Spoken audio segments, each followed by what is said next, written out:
Man,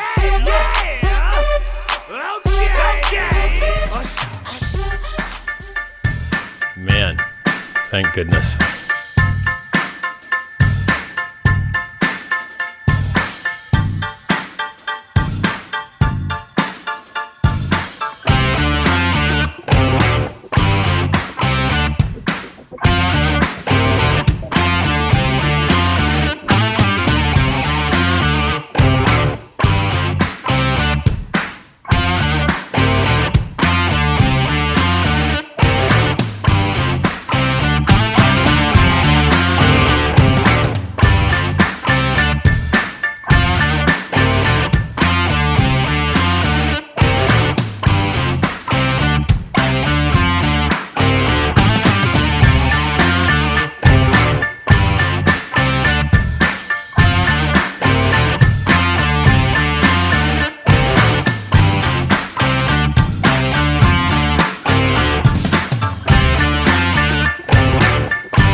Welcome to the HEX Late Show. It's 43OG here with you again this week. We've had some interesting stuff happening in the HEX ecosystem, and we've seen prices fluctuating, going up over the last few weeks, and we've had a little bit of a drawback in the last day or two. And what we've also had in the last couple of days is we've had the release of Ikosa, which is a new token that's been released by the same founder creator of Hedron. And if you're not sure what Hedron is a free token that you get if you do a HEX stake. So when you do a HEX stake, you get everything that comes along with the HEX stake, so you start earning more HEX. But what Hedron did is it also gave you access to be able to mint the Hedron token, which has a value. So that's just a bonus for all Hexicans. But let me just bring up the guys. Hey everyone. Louis. How's it going? OG43, Jexa. Good, mate. How are you? Hey guys. Hello, Jexa. You can hear me fine, can you? Yes. Yep. Looking good. Cool. Been having a few dramas in the background there. You got the depth of field thing going on there for your camera. It's interesting. Yeah, no, that's just it's built into Restream, so that's nothing fancy I'm doing. Uh-huh. So guys, what are your thoughts on the first just over 24 hours of Hedron? Not Hedron, Ikosa, excuse me. Ikosa. Where do you start? There's a lot to it, isn't there? And it's had a really interesting dynamic to the whole ecosystem, which everyone's been pretty excited about being able to touch and feel the new DApp and test out all the different staking and minting and things you can do. I think time's going to tell how. I think it's going to mature really well and integrate really well with the HEX ecosystem and be a very, very valuable part of all the tools we've got. So yeah, I'm pretty stoked about it, to be honest. Me too. Are there any detail, like Bluey, you're my go-to guy for information, anything related to Hedron, Ikosa. Yeah. You're my go-to guy because you're the man in the know. So what can you tell us, mate? What can you tell us? What's happened in the last 24 hours? It's okay. Lots has happened, obviously. So obviously the contract launch, everything is all good. It's all working all perfectly and everything. We had the first payout like 12 hours ago, or a bit less than more than 12 hours ago, or less than 12 hours ago. I worked out the APYs. The Hedron pool APY. That's for staking your Hedron. And this is APY I've termed in terms of, like, it's APY, so it's in terms of, 300, it's a whole year. If you had that staking for the whole year. The Ikosa pool APY, so the Hedron pool APY was 152%. The Ikosa pool APY was 268%. And for that Ikosa pool APY, that 268%, that was just for the Ikosa. I haven't actually worked out how much you got for the Hedron in that pool, how much Hedron you got in that pool. And then the WhatsApp pool, its APY was 6,599%. So if I staked 100 Ikosa, how many would I have made? Can we work out? Can we do the maths on that? Yeah, we can. Yeah, it's 100. So what was that last? Sorry, what was that last figure you said in terms of APY for 6,599%. Yeah, so I just don't. Yeah, I got 6,570. Yeah, so we're on the same. Yeah, ballpark there. Yeah.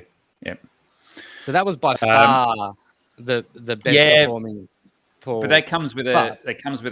There's a but to that, and the but is you lose your principal. Yes. So that don't get too excited, folks. Thinking, I'm going to hammer this one, because you do give up something of value to get that. So that's true. True. But and in fact, you go. And in fact, what was happening last night was that the biggest maxi whale started printing Watsu NFTs like it was going out of fashion. And they printed tons of them. So the person who owns the Hedron deployer, like what we're considering the SA or something like that, probably, they are now the biggest maxi whale. Okay. So someone dumped a lot of their maxi, or dump's the wrong word, transferred their value of their maxi across into the Watsu pool. The Watsu pool, which is crazy. Yep. It's interesting. Yeah. Yeah. So that was done. So the reason the reason the Watsu pool, one of the reasons the Watsu pool got so much money was because each of the pools get Ikosa, and they get it out based on whatever Hedron was burnt divided by the HEX T share rate. But in addition to that, the We Are All the SA pool also gets a copy of all the bonuses. So when people send in an HSI to sell and they have it's 5555, they get a 10% bonus. If there was a launch bonus, they get that bonus. And then when they end a stake, they'll get a bonus depending on what they are in the league. So a copy of all of those bonuses, and so because so many HSIs were made, like we had over 2,500 HSIs made and sold for Ikosa. And so all of those bonuses got copied and were given to the people in the We're All the SA pool. So can I just point out that with that percentage that you said before, the 6,600% return, if I'm not mistaken, that's 18% per day. Yeah, correct. 18% per day currently paying. So you've got you essentially sacrifice your HSI, or you sell your HSI for Ikosa, and at the moment, well, based on yesterday's figures, you're getting 18% on whatever you had staked. No, that's not the HSIs. That's for the We Are All the SA pool. So the We Are All the SA. Yeah, that pool only receives. Dude, there's so much going on with this stuff that if you haven't got it clear in your mind, so yeah, that's right. We're all the SA. So you give up any principal that you give to that pool. So and in return, you get you get yield. You get an NFT, and that NFT represents a share of your pool, a share of the pool. And if you ever want the yield, you have to burn that NFT. And that means that it's burnt forever, and everybody else gets a little bit more in that pool from then on. Yeah. So if I've got my numbers correct, after Or you could sell it. Sorry, as an NFT. You could also just sell it. So assuming all things remain equal, after 5 days you've recouped the principal you put in. Yeah. And from that point on, you could look at it as the 18% per day. Would you expect it to drop as I time think goes more, on? As more, yeah. as more. Well, I think more people. I think people are going to rush into it. Yeah. Like people are going to rush into that pool now because of that big payout. So people So are it going might to not rush be in. 5 days, but it will slowly. I think it might come down, and it might take a bit longer. But being in that first day was definitely worth it for those who jumped in. Yes. There's a big payout on that first day. And you would think that it won't take long for them to get their principal back and then already start earning. Yeah, because the price of Ikosa is being arbed up. That's the thing. It's based on Ikosa at a particular price. And I can't remember what price it was when I done those numbers. But obviously, if the price of Ikosa drops, then it's going to take longer to recoup that. And obviously, the thing is that it's incentivized for people to arb up that Ikosa price and to arb it down. It's going to stay within a very tight range, I think, because if you're wanting Ikosa, the first thing you're going to do now is go to Uniswap, see how much it costs, then calculate how much it would cost for you to buy that HEX, make a HSI, sell it to the contract, and how much Ikosa you'd get. If it's underneath, then you just buy it on Uniswap. And if it's over, people start arbing it. So people start just making little profits until they push that price down. So that's very similar to like the adoption amplifier dynamic, which was taking place when you could still send money to the adoption amplifier, or Ethereum to the adoption amplifier, or you could go onto Uniswap and buy HEX, and it stayed within. They were always very close. Because of that arbitrage that was happening. Okay, so we're probably getting into the weeds a little bit ahead of ourselves here, or do we keep going down this track? Let's just keep going because okay. All right. So you talked about arbing up the price of, or there is an arb opportunity on Ikosa. What sets the value of that? Where's fair value for Ikosa set from?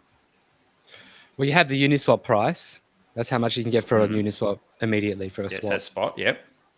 Then you have the price if you make a HSI and sell it to the contract and get Ikosa. Yep. So you basically just compare those two prices.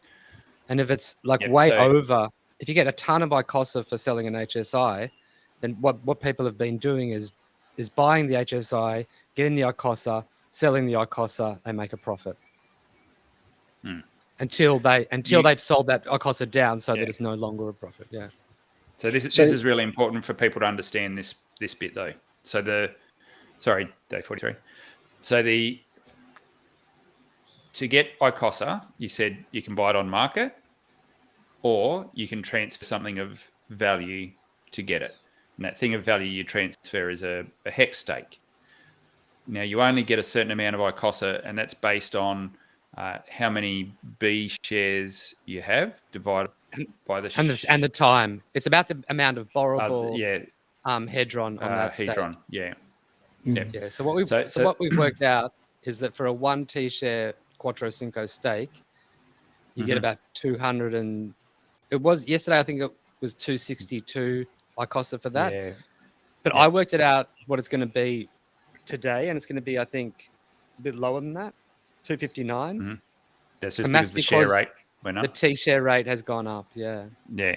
So this is what's really important for people to understand. There's an intrinsic link between the HEX share rate and how many Ikosa you can mint for any given stake. So people are actually giving up something of value, and they're producing something that is scarce in the form of Ikosa. There's only... Sorry, you go, Day 43. I was just going to say there is another way, as far as I understand it, that you can earn Ikosa, and that's by staking your liquid Hedron.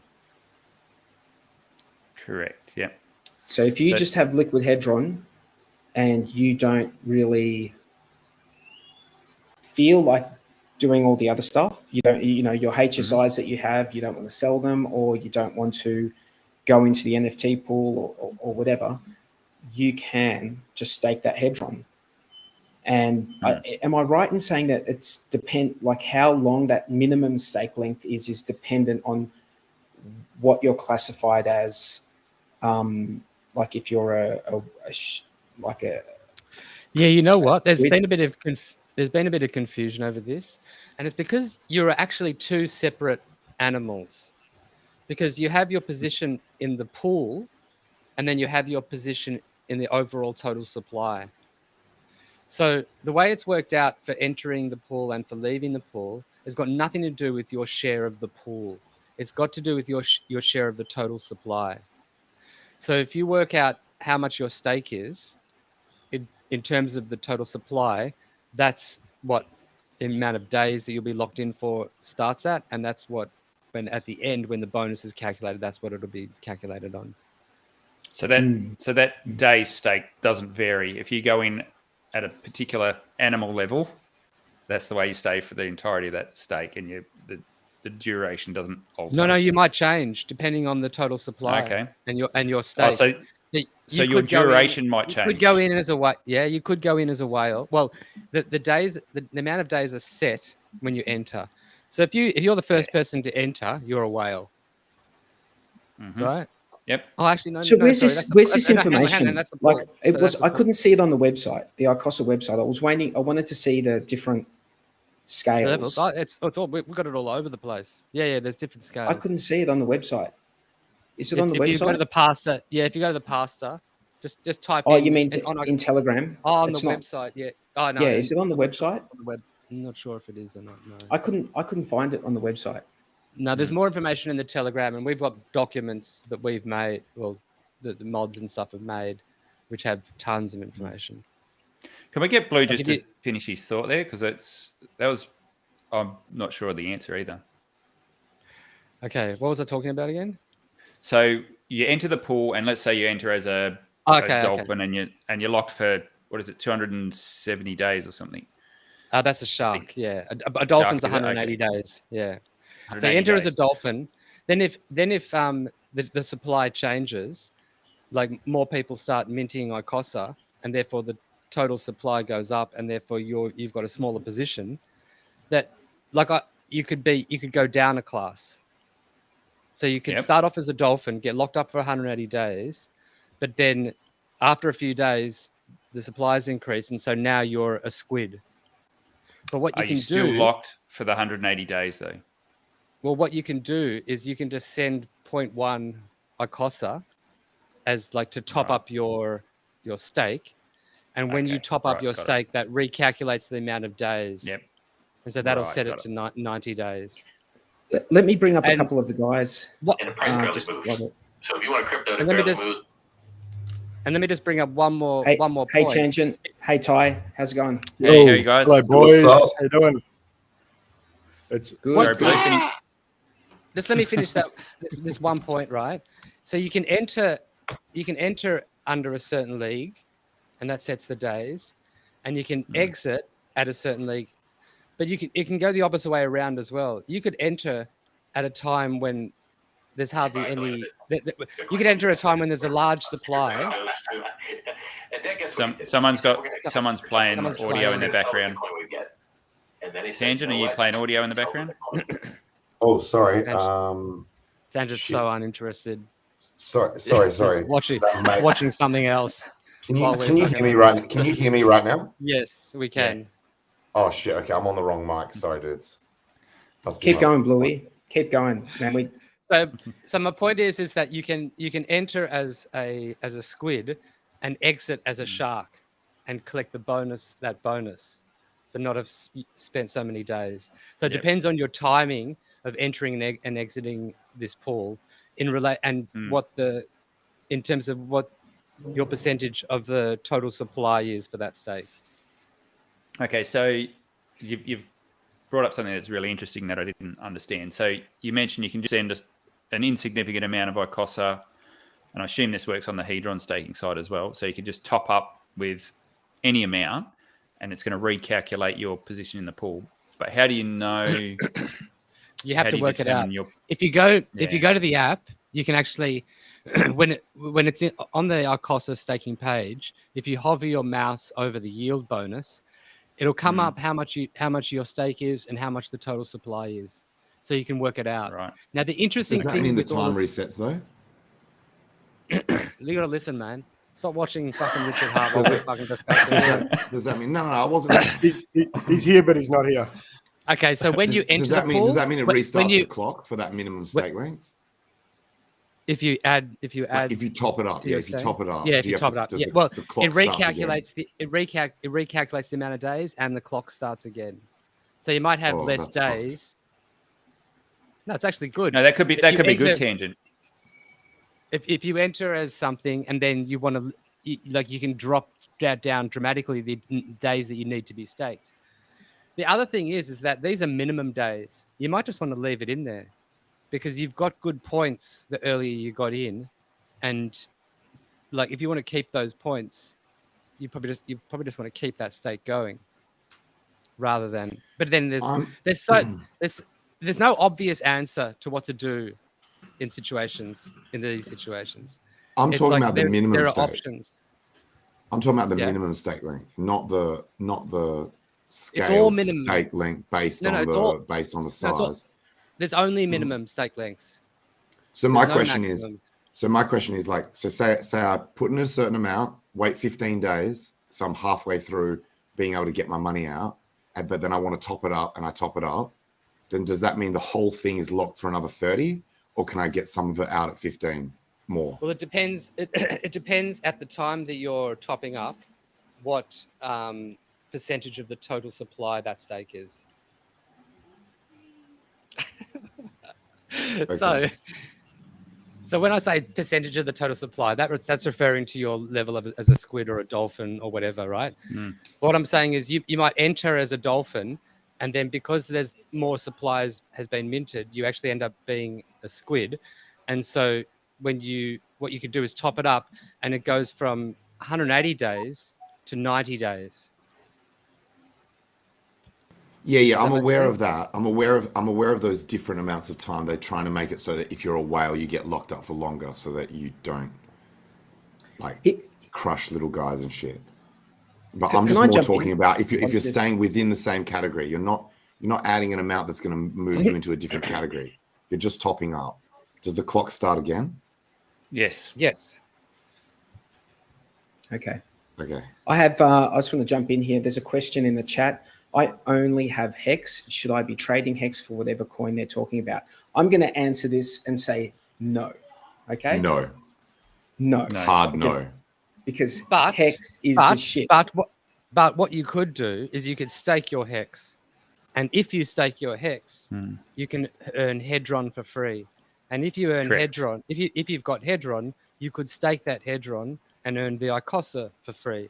So at the simplest level, that's what Hexicans do. They can get free money and then go and stake that to get more free tokens. Yep. So if you don't know what we're talking about, you've got a steep learning curve ahead of you. So that's fine, because what we're talking about is really the sequel to Hedron. So you've got HEX, and there's a lot to learn about HEX, and sounds like you probably got your head around the HEX side of things. Now you need to learn about Hedron, however you want to pronounce it, and how that works. And then this is the evolution of Hedron with the addition of a token called Ikosa. So they all tie in together very, very closely, even more so now that Ikosa is launched. But don't just randomly jump into this stuff. Understand what it is, what it's doing, the ramifications of it. The other good thing that's come out, like the really good thing that I see that's come out of this, is we've got another HEX front end staking site now in Ikosa.pro. So what you can do is, if you're only dealing in HEX, you can still go to that website and do all your native stakes, end stake. You can do all the important HEX stuff there, which is great. I mean, we've seen the pitfalls of not having decentralized infrastructure when it comes to things like Tornado Cash. So the fact that we've got multiple front ends in the Ikosa.pro front end, and you've got the hex.com. You've also got, let's throw what are the other ones that are out there for HEX? I think it's backuphex.com. I think backuphex.com. Stake Hex today. Stake Hex Stake. today. Can you stake? No, not yet. Not yet. You sure? I thought that went live. No? Did it? me- Okay, I was can on there check. the other day. I didn't notice it, but yeah, I hope so, because that's a cracking site as well. Yeah, it is a cracking site. That's a Kiwi dude who built that. Then- yeah, right. It's a very cool site.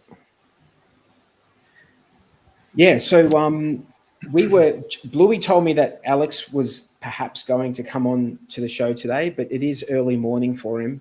So, maybe a bit later in the show, maybe. We'll see. We'll see. I definitely sent Alex the link, and we'll wait and see if he is able to make it on. I think we can forgive him. He's probably been a little bit sidetracked of late. Yeah. Yeah. Just a He's little. pretty slammed. Yeah. But you know what? Come on this show and explain to the audience what's happening. Like, we want to know his perspective, especially like a day after. Like, what is it working as designed? Is everything the way he wanted it to be? Are there any surprises? That's got a feeling the stuff that we want to. Yeah, I've got a feeling it's exceeded his expectations. I mean, if I look right now on how many HSIs have been sold to the Ikosa contract, thousands. It's 2,802.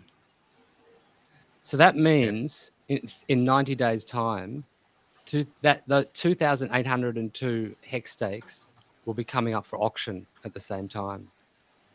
In 90 days. In 90 days. Yeah. Wow. And So bargains afoot. It'll doubled. And you can only buy those. You can only buy those when they come up Hedron. for auction. You can only buy them with Hedron. So, I expect a Hedron pump in 90 days. That's just what I'm saying. I expect a Hedron pump in 90 days, or maybe it will get front run. Maybe it will get front run. Yeah. 85 days. So I think one of the components before Ikosa was launched with Hedron is, I don't think we're seeing a lot of those HSIs go into liquidation mode. And Well, it was just ones that Wales was sacrificing in order to. That's right. Yeah. Get it all going. Yeah. So that's right. So this is rocket fuel for that process, which hopefully should drag the price of Hedron up, because you're buying something of value.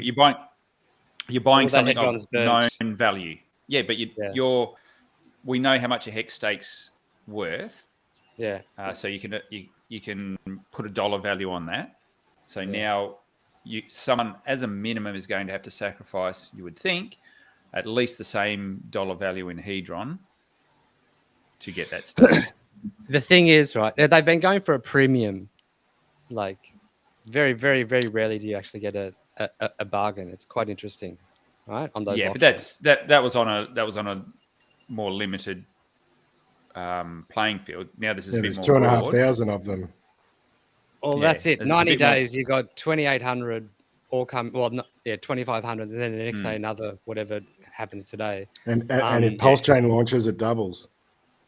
Yeah, and let's be honest, Blue, when you pay off when you first pay off those borrows, it's like nothing to actually get them. So if you pay off the minimum amount and no one else bids, because there's thousands of them, I mean, I'm not sure what's going to happen, but like you could get a good bargain. Even if you just put in a price for half of what it's worth, I think that could snap up bargains because there's going to be thousands of them. I think there'll be a lot more attention being paid to the auctions this time around. I think only the hardcore Hedron dudes were paying attention to that, but now there's a lot more going on, and there is that real value you can pick up. My thoughts are, I think people will pay what the stake is worth. Like, it doesn't make sense to pay more because you just go sell your Hedron on market to buy a HEX to do the stake. So I don't think they'll go for a premium. They should go at market. Or maybe less. Because there's a lot of them. Yeah, maybe because there's a lot this time. Maybe a little bit less. I think they'll go for less, man. It's just demand and supply. I mean, you'd need to have a huge amount of demand out there. So unless that demand gets created somehow. Hey, this is a good comment by Par Excellence. All the 5555 HSIs being created are increasing the average stake length and reducing the available supply. So great fundamentals for HEX too. Mm-hmm. This is true. I mean, the thing about Hedron and Ikosa is it's built on top of HEX. It doesn't exist without HEX, and it's built on top of HEX. And the way that it works really does. They're fundamentals for HEX there. You know, it reduces the supply of HEX because people are minting these 5555 HSIs to get the maximum amount of Hedron that they can in that HSI. And, you know, I guess some people are then selling them to get Ikosa. Mm-hmm. Yep. So there's some really cool. I think this is that final piece of the puzzle that Hedron needed, and from what I understand, Alex had thought about this many moons ago. The more I hear about it, the more it sounds like he planned it. He had a lot of this stuff a long time ago. Yeah. Well, one of the comments I heard him mention was that the code actually had additional features in it that he put in, and people questioned why they were there, but he didn't sort of allude on to it too much. So he's obviously had forethought about this and what was required to be able to bolt this in. But it really is... The logo give it away? The logo was an Ikosa Hedron logo, right? It was actually, I think it was originally going to be called Ikosa. Like the first one was going to be called Ikosa. But then at the time there was a scam called Ikosa. And so he had to change it. But now that scam has gone away. So he can take it back. Yep. So, Louis, you know anything about this, like any idea on numbers, like how much Hedron is going to get burnt in 90 days? I don't know how much Hedron... Well, I mean, the thing is about how much Hedron gets burnt is that people will bid for the auctions, and so they bid up the prices. So in order to work out how much you think of Hedron will get burnt, you probably have to work out the fair market value of each and know that in terms of Hedron to work out how much Hedron is burnt. But at the base level, I think it's going to be like easily $1 trillion, probably a lot more. That's at the moment, if you take out the OA and the SA, about 50% of people have staked their Hedron. About 50% of the Hedron is staked,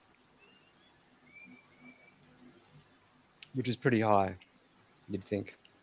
So say that again. 50% are not staking. If we take out the SA, and the OA, maybe the Godwild too, I'm not sure. About 50% of the total Hedron has been staked. Wait, Bluey, does the Hedron that is, say, available to someone to mint, but that they haven't minted it yet, is that included or excluded from that supply that you're doing on that calc? That's not included. So not included. So theoretically, it's not quite as good as it sounds because there's Hedron that people could mint and sell.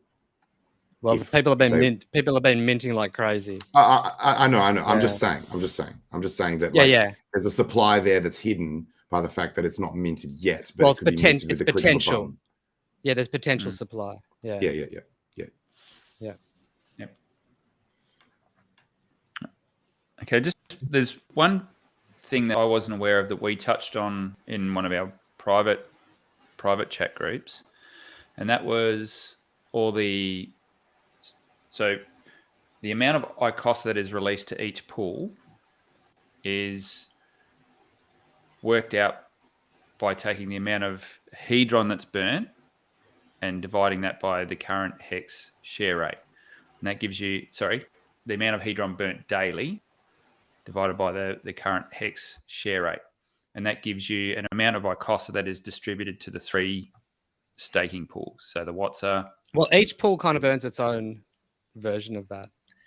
I thought they got 33% each of that Ikosa. I'm not exactly sure how the contract mechanics work, but the way I understand it, it's just a calculation. So this one pool says, okay, how much Ikosa do I get? And it calculates how much Ikosa it gets, and each pool does that.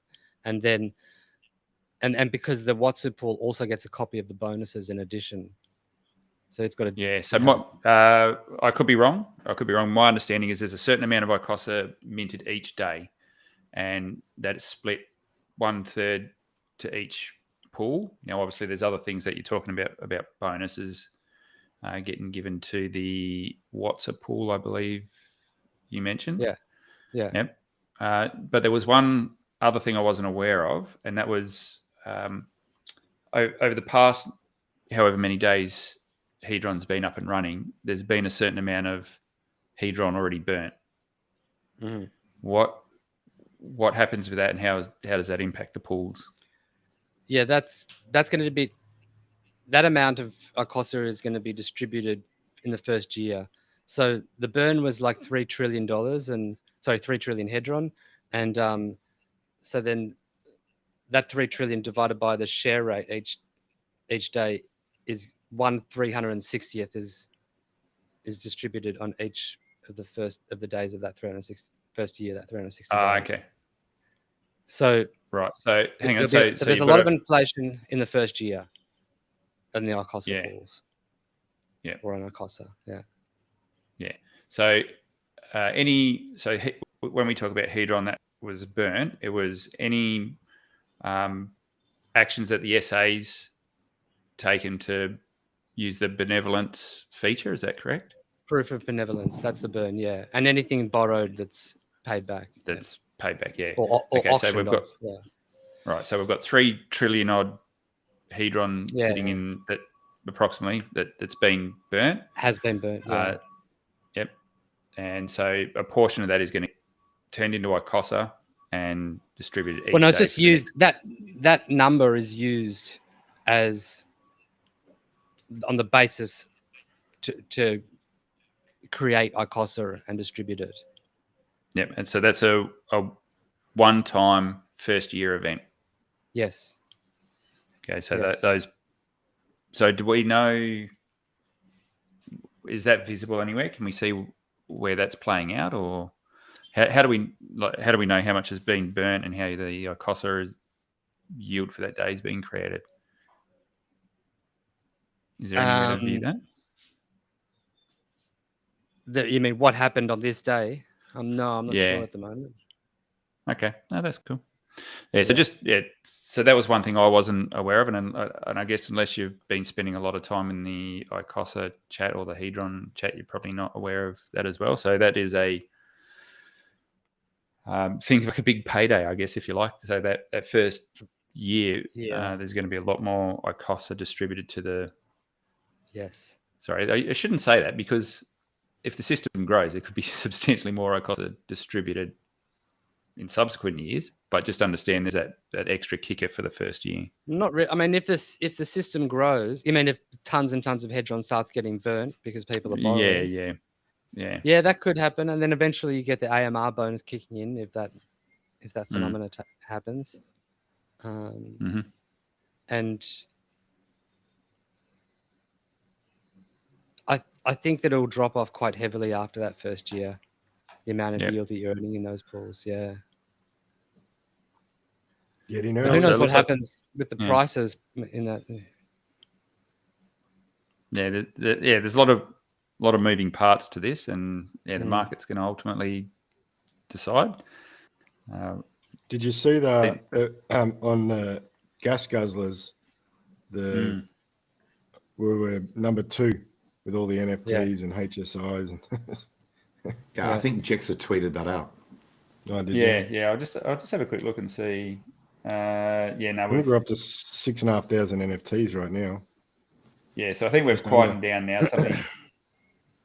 I don't think you guys won before when I told Jexa, but one of the intriguing things that happened yesterday was the biggest maxi whale started minting a ton of NFTs. She started distributing it to different addresses and then just minting a ton of NFTs. And they basically given the maxi over to do that. And I think the amount of maxi in the pool is like about a fifth of the USD value of the whole pool at the moment. And anyway, that means that the Hedron deployer is now the biggest maxi whale. It's pretty crazy move, hey? It's showing a lot of confidence crazy. in Giving up your maxi for the Watsu NFT tokens that you need to delay the gratification of indefinitely. That's like, I don't know. I wonder if there's a play. Mad. Because it's getting so much yield, I wonder if there's a play where you just literally put in to like a certain amount of money, and by the end of the 14 days, you'll be in profit. Just by say that again. Burning the NFT.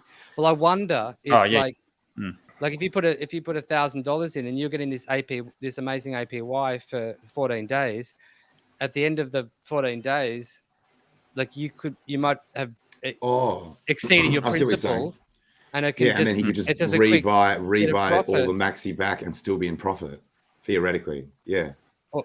Or not necessarily maxi, but you could just like make some sort of profit. For that particular whale you're talking about, they could just get back all the maxi that they put in by just rebuying it with the yield.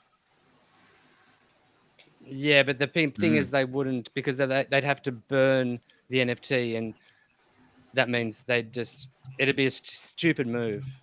But wasn't that the whole theory that you were outlining? Short-term play, just put it in for the 2-week period. Yeah, pull it out. It could at be a mad profit, get back your assets. I mean, I don't think they would have. I thought that's what you were saying. Yeah, will they burn them or will they sell them? Maybe.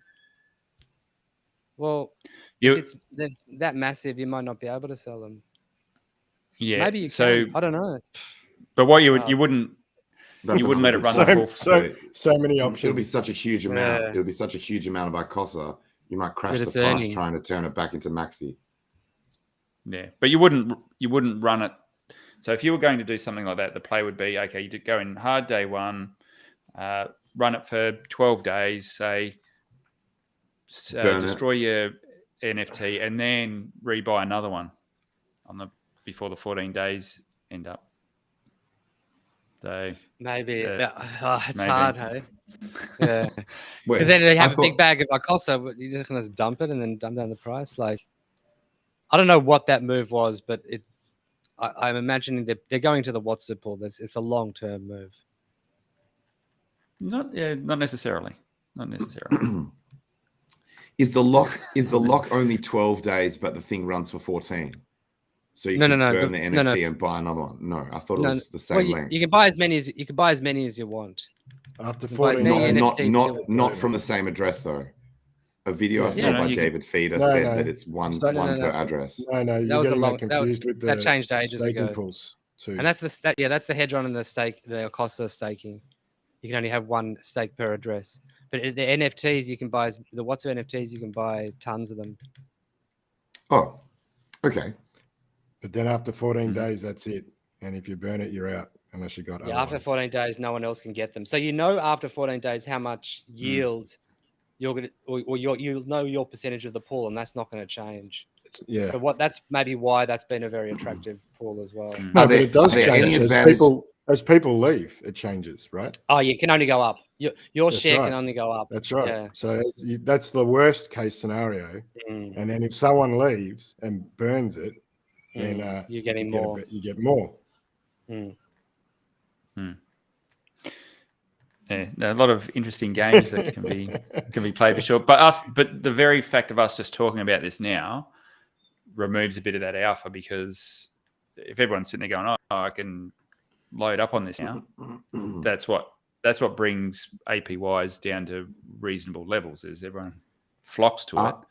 Are there any advantages from getting into it earlier in that 14-day period, other than the yield that you will generate in those early days when the pool is smaller? Other than that, is there any other advantage or bonus from there? No. So other than that, it's any time throughout that period, it's the same shit. Yeah, pretty much. Yeah, depending on what you're putting into it and the USD price of that going up and down over that 14 days. Well, your position in the, especially in the Ikosa staking pool. They're all external. They're all external though. Like, as in the price of what you're sacrificing into it is an external factor. I'm more meant internal. Yes. What were you saying, Ty? Sorry, Ty. But like with the Ikosa pool, I noticed yesterday, minimum staking length's 30 days. And if you put in more than 12 Ikosa, it went to 90 days. And then I noticed today it's readjusted down. So it was down at like 7.5 Ikosa. Anything above that, it would go to 90 days. Okay, this is the variable. This is the other interesting thing, right? When you stake Ikosa, you're burning it. So that's taking it out of the total supply. So the more Ikosa gets staked, the less total. The more that Ikosa gets staked, the less total. You mean only into the we are all the SA though? The other staking. No. You gotta listen to. Poor tangent. Fuck's sake. Oh my god. This is just the Ikosa staking. Okay. Just raw Ikosa staking. Fucked. So there's a difference it's not between. That bad. No. Why does he not warn you? Let me talk, guys. Let him go. Let him go. Let me fucking talk, right? Warning. You've said enough, mate. You've said enough. You've already ruined my night. There's one major difference between the Ikosa pool and the Hedron pool, and that in their characteristics. And that is, when you stake Hedron, that Hedron is not burnt. It just sits in the contract. So it is part of the total supply. When you stake Ikosa, that Ikosa is burnt. So that means it comes out, takes off the total supply, right? So if a lot of people are staking Ikosa, you will have, like, you could enter the pool when hardly anybody has staked Ikosa, and you're a very small player.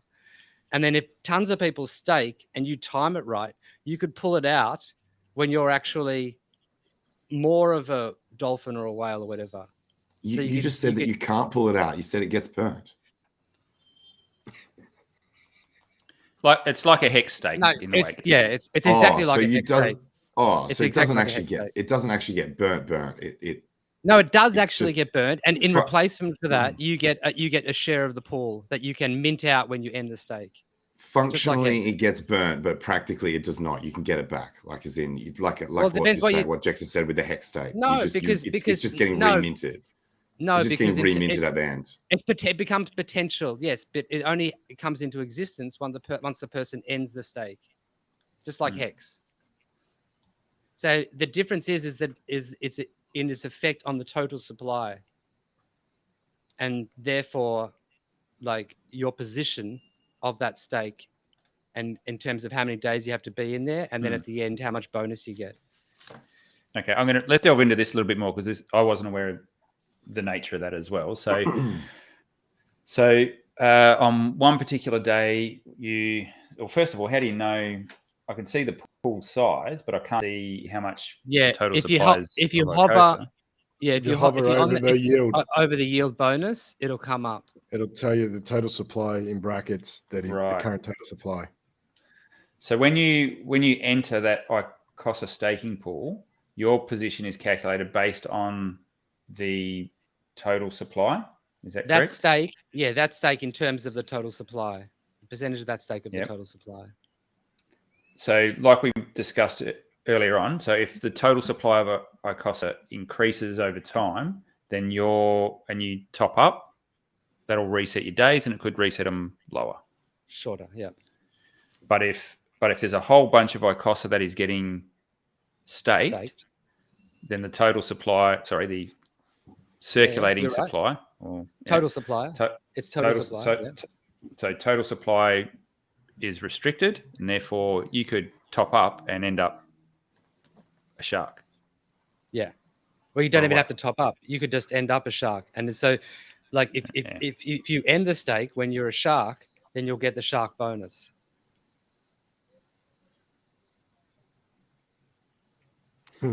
That seems counterintuitive.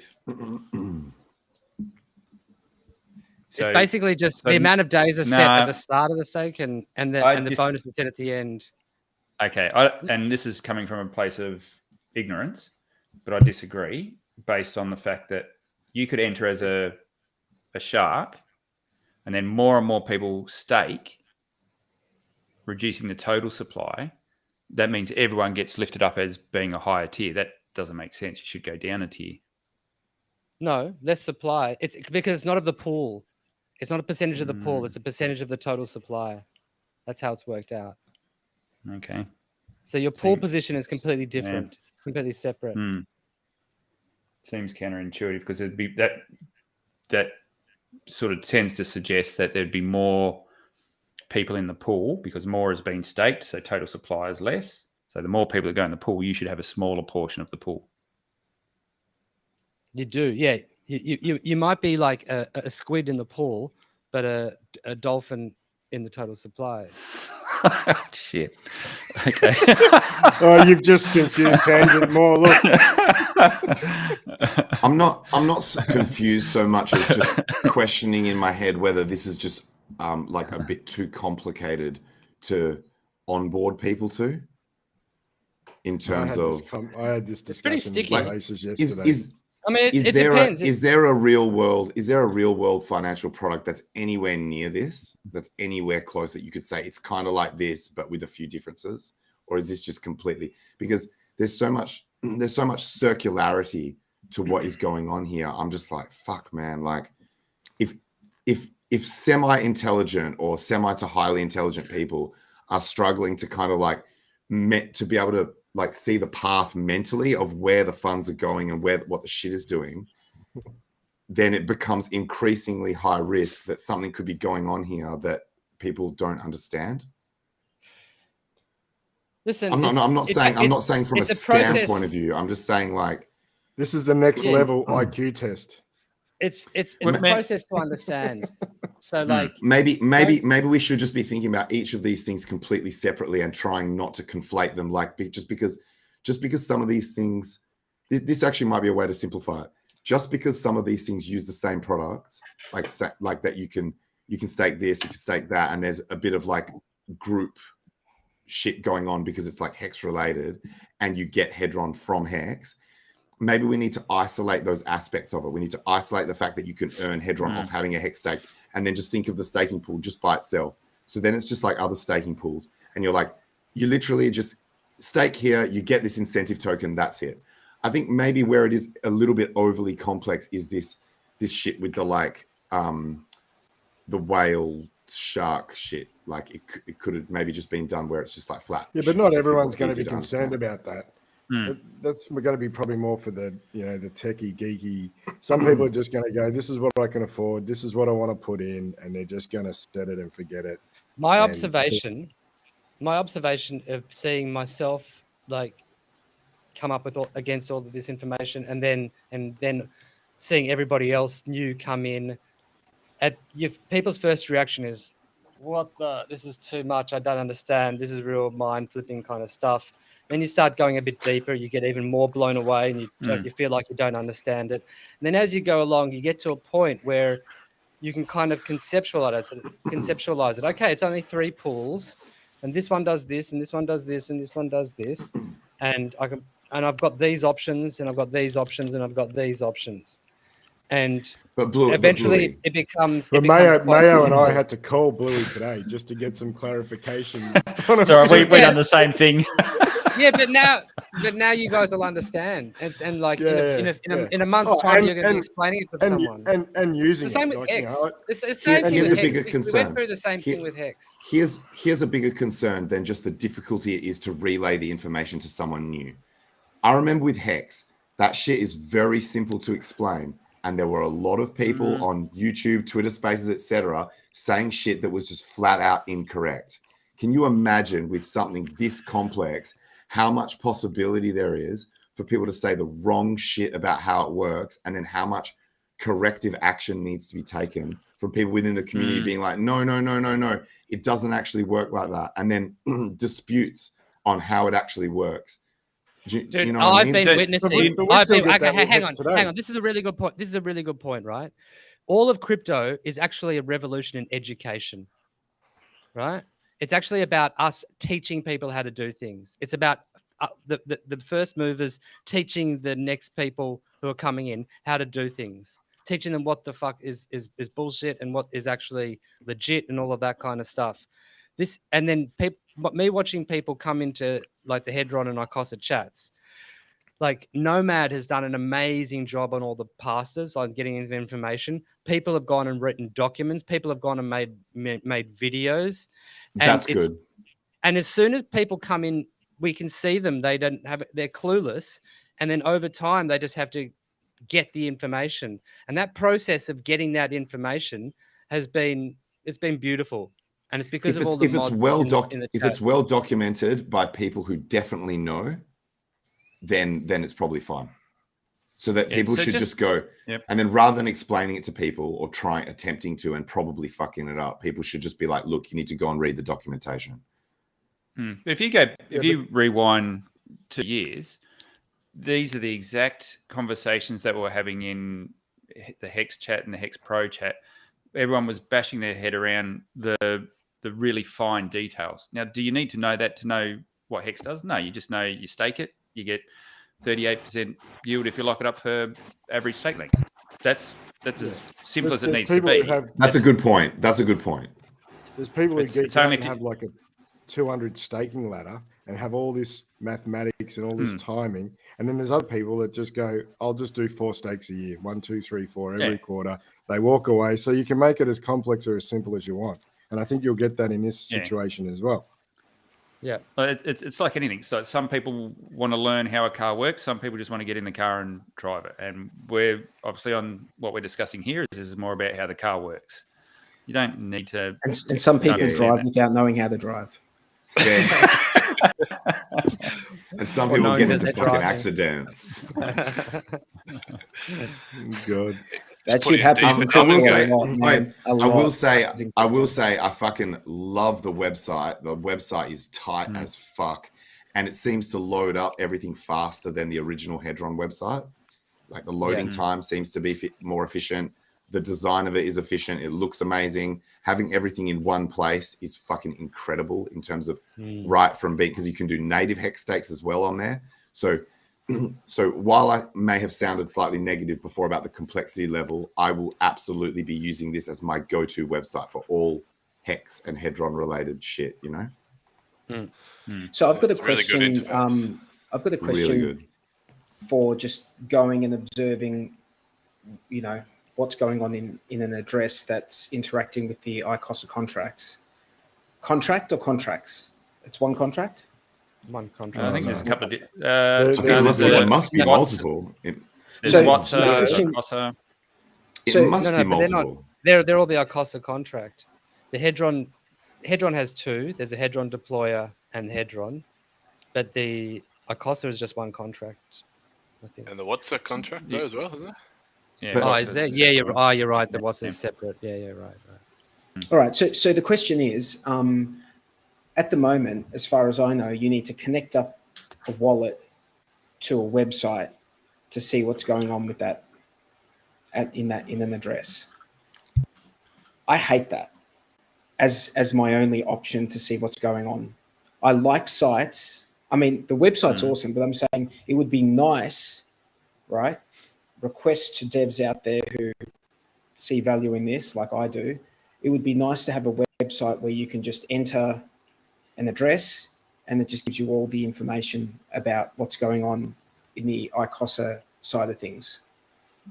Okay, so I know anyone on the same page as me, like you just want to know what's going on. Well, it's only day up. one. I'm sure that's a front end Yeah. thing. So it's only day one. You're going to get all this type of information coming, no doubt.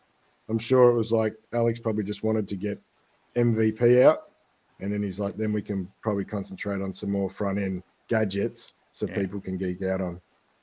So a couple of comments on that. He's going to develop. Oh, sorry, go Jackson. Yeah. So first of all, stake HEX today. That already shows HSI stakes as well. Now, obviously, that will probably keep getting improved. But also the Ikosa DApp doesn't even have the liquidations and auctions in there yet. So I'm sure there's a lot more work that needs to be done on all of that. And if you really want a cheeky way to do it, day 43, you can use Rabby, because that has watch-only addresses that you can put as many watch-only addresses as you like in. That's a MetaMask type extension. Yeah, correct? basically, does the same thing as MetaMask. I think it's going to overtake MetaMask eventually. It's got some really sweet features. It's the one downside is you can't plug in your own RPC settings, so we can't use it on testnet and things like that at the moment, which is a bit of a shame. But yeah, it lets you do watch addresses and things like that. Though.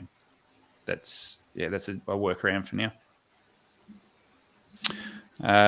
Sorry, and just while I've got the soapbox for a minute, there was someone put a question in chat. What's the difference between T shares and B shares? So we'll just quickly cover that. So T shares and B shares refer to the same underlying thing, which is just shares. So in HEX we have shares. A T share is 1 trillion shares, or a tera share, I think they call it, and B share is 1 billion shares. So that's all we're referring to when we talk 1,000x difference. 1,000x difference. Yep. So from what I can gather, I think there's going to be seeing a lot more on the Ikosa app. Alex has big plans for it in terms of what information you're going to be able to get from other addresses and other transactions. OG43, I think. Look at it's going to be developed quite a lot, and I think that the auctions have to be put on there. There's going to be a lot more. He's going to use this as the base, and he's just going to put everything on this. So, and of course the other places that if you do want information, the way that I got it's an interesting way that I got the number of HSIs that have been sold. I went to the Hedron deployer contract, and then I put in a query. I went to read the contract, and I put in a query on the Ikosa contract and did the query, and that gave me how many times an HSI had been sold to that contract. And there's also Bloxy. Like, so you can actually go to these contracts and get information, is my point. And there's also Bloxy has some great information and about which functions have been called. And then HSI Watch is more along the lines of, I showed you that, didn't I? But if you want to see how much Hedron can be minted and how much will be minted. And hopefully he keeps working on that site, because it is a good site where you can just put in any address to see it without having to connect your wallet. Forgive me if you've told us this before, Bluey, but is this now the first time that there's now an open decentralized market that you are able to sell as HSIs into with this new system? Because before you would have to find someone to buy the HSI off you, right? Once you tokenize it. Oh yeah. You have to find a buyer. So now you can just sell it. Now you can just literally sell any HSI stake for an equivalent amount. Does that amount of Ikosa fluctuate with prices and shit? Does it look at what everything's worth and then?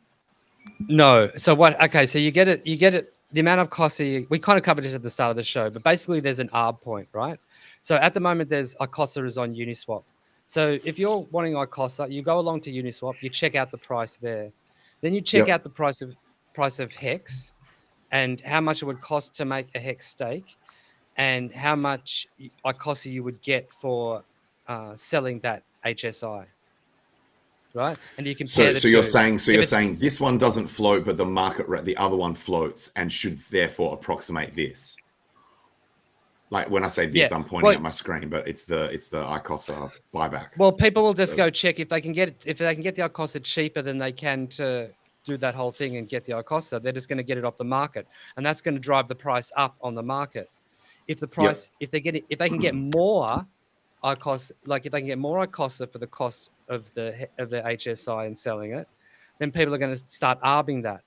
So what they'll do is they'll buy HEX. I get it. So when the price of Ikosa is high, it actually encourages people to create stakes and to create stakes and put them into the burn them into the shit. In the first couple of hours after it launched, there was a lot of that happening, and they were just going round and round and round, and I was spending like $30 to $50 in gas to do all those processes and tokenizing and then sell it and go again and go again.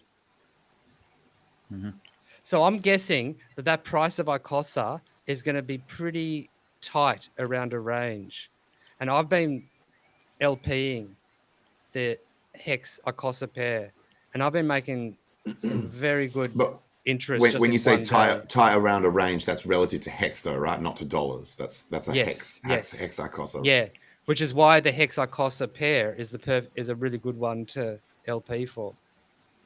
Yeah, because it's unlikely to leave your range. It's unlikely to leave your range. Yeah, very unlikely. So we've got two things in the ecosystem like that now. So you've got Maxi, and you've got Ikosa now, where they're pinned to the underlying HEX value. Pinned, they're related to the underlying HEX value. So they should tend to move up and down together in a range. Assuming things aren't trading at a premium. Yeah, no, that's a really good point. Hey, we've got a question in the chat. With all this Ikosa fun, is it better to stake native HEX or HSI now? I feel torn. Look, they're not your only options. You also have like the staker app option. You can go stake in Gnosis Safe as well, which is a different option because that's essentially like an encapsulated wallet, which is controlled by the keys, the address that you apply to it. So that's another option for you as well. So actually, I got a question for the panel. But that's still a native stake on a mobile phone. But you can transfer it, and that's the point. Like, why would you do an HSI? Because you can transfer that to another address. Why would you do something in a Gnosis Safe wallet? Because you can transfer that to another address. So here's a question for the panel. You can make another address the owner of it. So essentially, they're similar. They're different, but they're similar. So here's a question for the panel, right? If you've got a new person coming in, they've got a whole amount of money that they want to invest in HEX.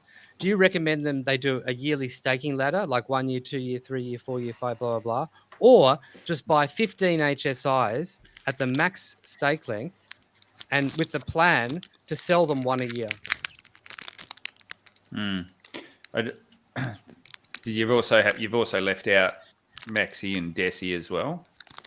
Yeah. So that's what I'm saying. There's a whole range. Someone's crinkling something really loud. Is that you, Tangent? Sorry. You're a menace tonight, aren't you? I thought my mic was off. I'm sorry. So you could just buy a big bag of Maxi and just sell a bit of that every year as well, right? And at the moment, you'd be buying Maxi at a massive premium. Yeah, I would. So I don't think buying Maxi at the moment is a good thing to do. Unless it dropped, didn't it? It actually dropped. It actually dropped a bit, so it might be worth keeping your eye on. Okay, my bag that I dumped at 2.0, I bought that amount back in at 1.75, and I'll continue to do that. All at 175. No. Just the bag that I dumped at 2.0, because I dumped at 1.5, 1.6, 1.7, all the way up to 2.0. And so now I'm buying it back. I'm buying each one of those bags back in as it comes back down. Right. Okay. So Maxi's got a few other different things going on that mean that value it gets per HEX can change, because now it's going to be one that gets destroyed for getting team token and things like that. So that's going to change that underlying value a little bit, but the DESI one and we talk about HSIs, and so many options now. The way, personally, and this is just the way I'm looking at some of the things, is for longer type stakes. So if I was going to chuck something out 15 years, then I look at HSIs because there's some flexibility there. And also to get the equivalent is something like a DESI when that comes out, or the Maxi. I did get the Maxi when it came out for that reason. Hold your thoughts, Bluey. But understand, not so much with Maxi, but with Hedron, there's an extra cost of doing all of these because you're paying more gas fees for to do allowances and all this kind of stuff. So if that is an impact on how much you're trying to stake, you need to take into account. So therefore, native stakes are probably the cheapest ones to enter and exit for that reason. So if you're doing short stakes, maybe that's the play for shorter stakes as well. That's just my 2 cents on it, and I'm sure everyone's going to have a different opinion. That's a good point, Jexa. What would you consider a short stake? Like, 1 to 2 years? Yeah, like for me, ultra short, like 30 days, 60 days. There's just no point wrapping those things in other containers. I just don't see any point to it.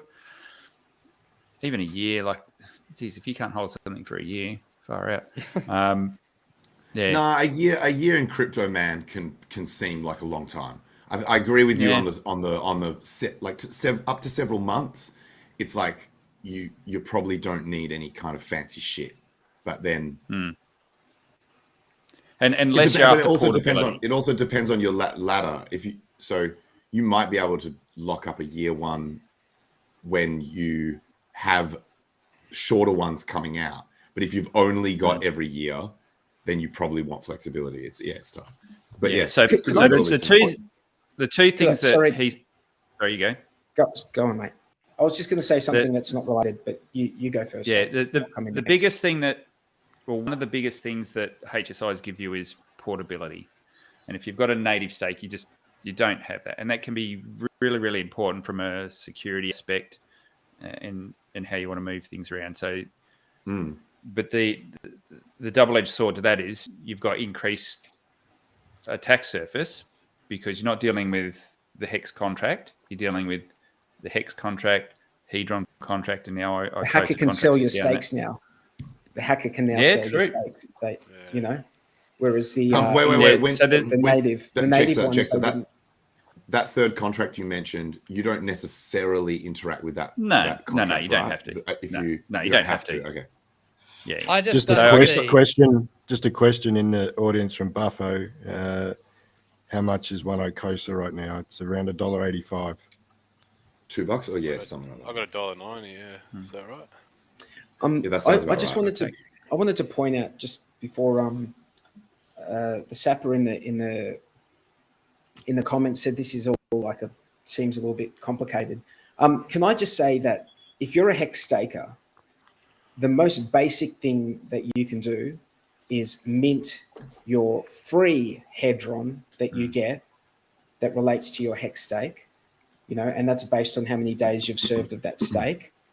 Even if it doesn't need to be a HSI, like it doesn't have to be a Hedron stake instance. It can just be your native HEX stake that you did whenever. You can mint Hedron from that, and then you can stake that Hedron, or you can sell the Hedron, right? But at a very minimum, if it all just sounds too complicated, you can do that. If your Hedron's just sitting in your address doing nothing, or it's not minted, you can do that, and at least it's earning some Ikosa for you. So that I would say that's a starting point for people. If this all seems too complicated, at least get your Hedron, stake it, and earn some Ikosa. That would be my, what I would throw in. But didn't Bluey say there are some people like Mango Junkie that have got this never mint attitude because of some bonus that you might get or some shit like that? I just want people to be aware that there might be a cost, an opportunity cost or something you might miss out on. But I think the general consensus is that it's unlikely you're going to get it anyway. Yeah, we don't know if that will ever be triggered, the AMR bonus, and if it does, how long it will take. It has to be that the amount of borrowed hedron in the system is more than the amount of actual hedron. So this, I mean, a lot's going to get burnt. The thing is, a lot's going to be staked now, and so that's all not borrowed, unless they're borrowing to stake it. What's the maths on that? Does that even work out at the moment? If you were to borrow and then stake the borrowed and then turn that Ikosa into hedron I guess again, that's borrowed. I guess that's borrowed. So that but then to repay back, like, do you know what I mean? Like to repay back the loan every 30 days at the moment, would that make, and this is complicated stuff. I don't think it would make sense at the moment, because you can't, what you're borrowing isn't worth that much. It's going to have to be like how much hedron you can borrow becomes half its worth of the stake or something like that. I think it's just going to have to go up in value before people start borrowing to do stuff like that. Gotcha. Okay. I'm about to make a pretty massive statement that's going to contradict what I was saying earlier about the complexity. I've just come up with a new theory that it's possible when something is hyper complex, the only people that look deeply into it enough to understand it are going to be positive about that project, right? And so not necessarily. No. If you take the time to look into it, if you take the time to look into it, you might go, this is not going to work. This is not going to work. So to assume that people have bias just because they've looked into something is like the dumbest thing I've ever heard. Well, we're assuming that the thing that they're looking into is legit and good. Like, so we're like under the assumption that the thing is something that is legit and it is good, and that if you look into it, you will be happy with what you find.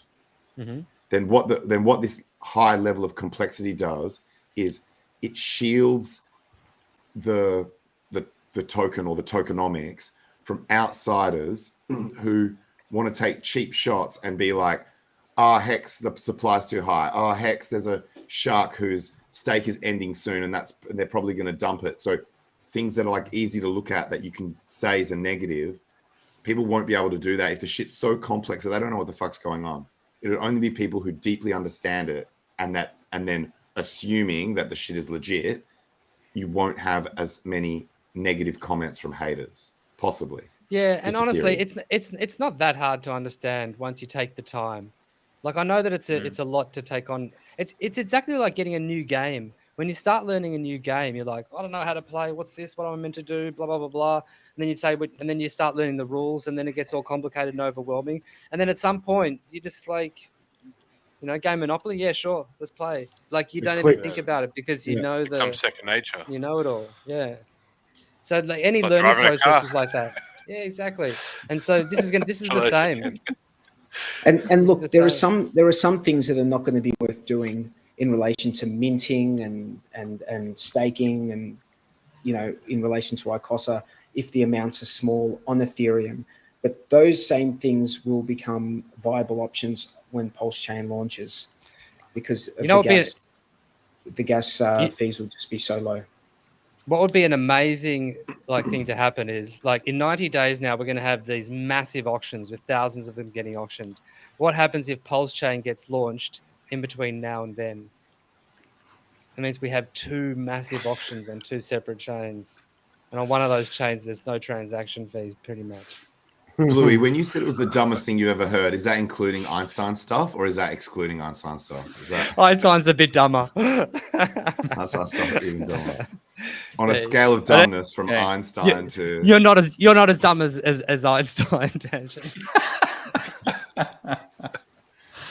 I'll take that win. A PulseChain launch would just throw everything into a tailspin, man. Like, it would just completely it would just change everything. So I just want to address the complexity thing while we're banging on about that. So when DeFi was first invented on ETH, it was pretty simple. People were doing pretty basic things. You go across and look at that ecosystem now, and you've heard the the cliche, the blocks are Lego. It's all Lego pieces that they fit together. That is massively complex, that system now. Does it mean everyone's playing and understanding every single part of it? Well, no, people are choosing to use segments of it and using one particular tool. If you come into HEX, you don't have to even know what the bloody hell Hedron is. Yeah. But we're just going to have all these extra components. Well, I hope we do. I hope we continue to keep all these extra components getting built onto the system, because this is what gives you, whether you like it or not, this is a lending tool. It is, the way I look at it is very, very, if you understand liquid loans, Hedron is that for HEX. It's exactly what it is. All of the feedback loops are all very similar, the different pools. Oh, hell yeah. That's exactly what it is. Now, so you can go. Can you borrow? It doesn't have a stable coin. Yeah, that's what I'm saying. So imagine, I don't want to take that analogy too far because it'll break down, but the feedback loops and the way it works, all the pools and the way you earn yield and the way they feed back in on each other is exactly the same as liquid loans. Yes, you can borrow in the Hedron Ikosa system. That's what Hedron was. That was the initial intention of it getting set up, was to give us portability of stakes, but to allow you advance on your stakes. Ty, you got really bad audio, man. I'm muted, mate. Wasn't me. I'm muted. Right. It was when you joined back in, it was making a bit of noise. So that, I don't think be afraid of the complexity. Just understand it, and don't think you have to use all of it, but understand what each tool is doing, because we're going to get more of them. I think it's a good thing. I hope people keep building and keep using HEX as that base layer for the value layer that flows up into all of these protocols. That would be awesome. And the more of these protocols that come out, the less HEX stakers will feel like they need to sell their HEX. They'll just want to stake it longer because they've got these other sources of value, other things that they can sell instead of HEX. So there's that as well. Yep. I'm all go for all these sorts of things. I reckon all adds more value, builds the whole ecosystem, and keeps busy in the bear market. That's for sure. Well, but so this is exactly what Bitcoin's trying to do. So Bitcoin's got their store of value narrative, and now they're trying to add all these other things on top that aren't baked into the protocol, but will try and use that base layer as the value layer and the consensus layer, and a lot of things on that as well. That's exactly what is getting built out here. If we keep going down that path, that's You mean Bitcoin's trying to be more like Ethereum? Is that what you're saying? Well, listen to the latest Pomp podcast. The maxis must be losing their mind. It's just they're talking we don't need it to do anything else. So they're having a big debate. They're actually currently going through a big debate about adding tokens onto it. So onto Bitcoin. They'll be losing their shit, some of them. Yeah. It'll be on Lightning though. They'd be losing. No. This was something torn or something, or some started with T. I can't remember what the protocol was. I'd have to have a look. And I don't quote me on that one, but I was listening to it today, and there's a bit of a heated debate about whether they should put tokens. There's two or three protocols they're playing with. One starts with S. I can't remember that. There's a couple of them they're playing with. Yeah, they're unbelievable because I remember back in the day there was counterparty risk, which was trying to build like smart thingos on Bitcoin, and they locked the Bitcoin developers locked all that down, so they couldn't do that. That's what caused Ethereum to be born in the first place. Yeah. So now that's exactly right. Now they want to circle back to start developing smart contracts on Bitcoin. While we're talking, I'll see if I can find it. I think they just want to make sure it was done in a way that it wasn't just going to smash the blocks, and wreck it for everyone else that's trying to use it. Yeah. So I don't think they were ever against the idea of smart contracts per se. It was just that they wanted it done in a responsible way that wasn't going to cause scalability issues, which we've seen on Ethereum multiple times throughout its history. But they still haven't. Okay. Yeah. Well, but like if you say, I still haven't solved the scaling. Were you about to say? Were So, you about? Yeah, no, I thought I'm that saying was what you were about to say. But imagine how much worse it would have been. So if we've had times in Bitcoin's history where scalability was an issue, imagine if there'd been smart contracts built on top of it. It would have been a million times worse. But maybe they would have evolved faster. Yeah, maybe they would have changed. Yeah, but then that would typically be at the cost of decentralization and security, because that's the blockchain trilemma. So yeah, I know, but that's so the kind of that's the narrative that they're pushing. Coming under those forces, then you get forced into situations where you do have to make bad decisions and bad trade-offs. I like the fact that Bitcoin has been uncompromising on decentralization and security. But they have mining pools. How's that decentralized? Tangent. I bought a Vespa the other day, dude. I bought a Vespa. And I'm thinking of mounting. No, it's not gold, but I'm thinking of mounting a Ferrari engine into it. No, you should put a Hayabusa engine in it. What do you think? Is that a good idea?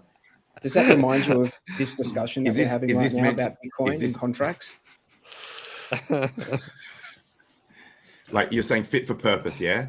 You want your blockchains to be fit for purpose. So you don't go Frankensteining. You don't go Frankensteining your blockchain. You know, Bitcoin, it is what it is. But it's fine. If they do it on layer 2, it's fine. Like as in if they do it on a separate layer. Then it's not Bitcoin anymore. If it's on layer 2. Well, I guess it depends what you define as Bitcoin. It depends what you define as Bitcoin. T-Bird says you're a V. You know how Bitcoin, how Richard Hart sort of rips it up and says, well, what is Bitcoin? It's leveraging off these other technologies and other code bases. So your definition of what Bitcoin is, where do you draw the line? Is Lightning part of Bitcoin? I think it is, but some people would say, like Richard says, it's a different code base, different developers. So these are subjective definitions of what draws the line of what is Bitcoin and what is not Bitcoin. But then if you go, is it the definition of a Vespa, Tangent? What's the definition of a Vespa? Anything for me, anything that ultimately settles on the base chain it's like saying, what is the internet? Okay, is an exchange part of Bitcoin? No. Ultimately, it settles on the Bitcoin layer when it. Okay, thank you. Let's clarify the definition. Without human interaction, so trustlessly, ultimately settles on the base layer trustlessly with no third parties, no middlemen, etc. Okay. Yeah, so if a human has to be involved, then it's not Bitcoin. Yeah. Yep. Good point, though. Good counter. So while we're delving into the world of Bitcoin, another comment that I heard made today was, it is the most decentralized network. Is that true, or is Ethereum more decentralized? Well, like Richard says, there's multiple types of decentralization, right? It depends what aspect you're talking about. True. Yeah. Well, we've seen where Ethereum's failing in the last couple of weeks, haven't we? With Tornado Cash, that's a failure. Is that a what have they managed to do? Like, but people just left Tornado Cash and went to another one. I know, but when you have a government which can censor a contract, censor the front ends and tie up the bottle, find the bottlenecks and tie them up, then that means it's not censorship resistant, right? So that's that's a criticism I have. Someone can just pop up a new contract works, but if it's not, but if it's not accessible to the average, if you're a dev, you can run your own node and do all sorts of stuff. I mean, if you know what you're doing, but we say the same thing with the HEX stuff. We say the same thing. Most people who have their stuff in the Tornado Cash pools will not be able to get them out. Most people. Okay, well, hang on. So let's go back to the exchange example. How do you buy Bitcoin? If the government says Bitcoin exchanges, you're no longer allowed to sell Bitcoin. We're going to put that on the list as well. How does anyone buy it? That's what happened with Monero in Australia. Yeah, that's exactly right. So to think that that's an Ethereum problem. Censorship resistant doesn't mean people aren't encouraged to do something. Censorship resistant means that there's no way of stopping it if people really want to do it.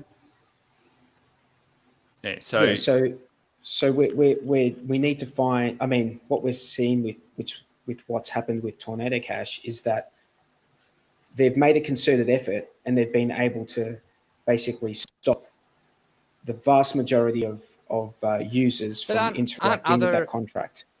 Haven't people spun up other front ends and haven't people spun up other contracts that are similar and stuff like that? But other contracts does not help the people who were in those pools.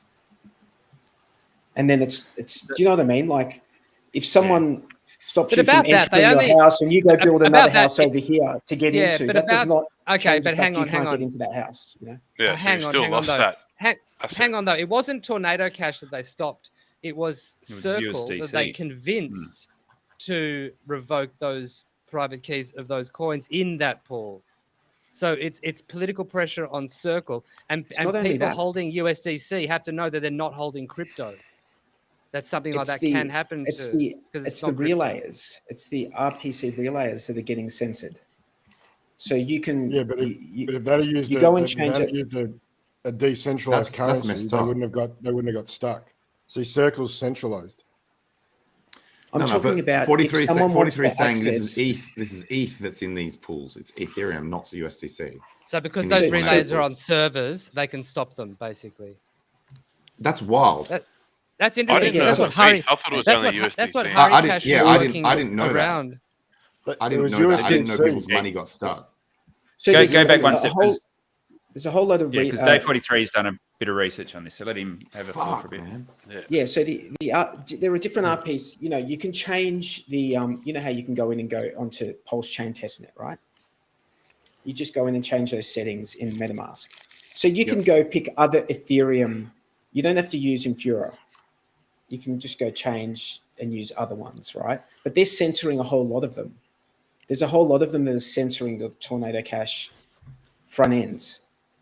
So you just sorry to interrupt, mate, but wasn't it Infura and what was the other one? Alchemy. Alchemy that got censored. That's how they were censoring the RPCs. But there's more. Centralized. Even other ones. There's they had a whole list. I think they published a whole list somewhere of different ones you could try and use, and a lot of them have just been taken down. The evolution out of this is now they'll just innovation spur on people to innovate ways to get around this. They're not going to stop it. And there are already other privacy options that people can workarounds that people can use. This is true. What you're saying is true, but I guess the point is that it's been at the moment it's censored. At the moment, it has been censored. 43 is saying, like, regardless of what the future holds, he's unimpressed that Ethereum community didn't do more to stand up against this type of tyranny. You won't be seeing none of that shit on PulseChain, that's for sure. If that's a dog act. Regulators, that's a dog act. Yeah. Right. But if regulators come down on centralized entities, they've got no option. They have to comply. This is correct. But I didn't realize it was so centralized. That element of it was so centralized.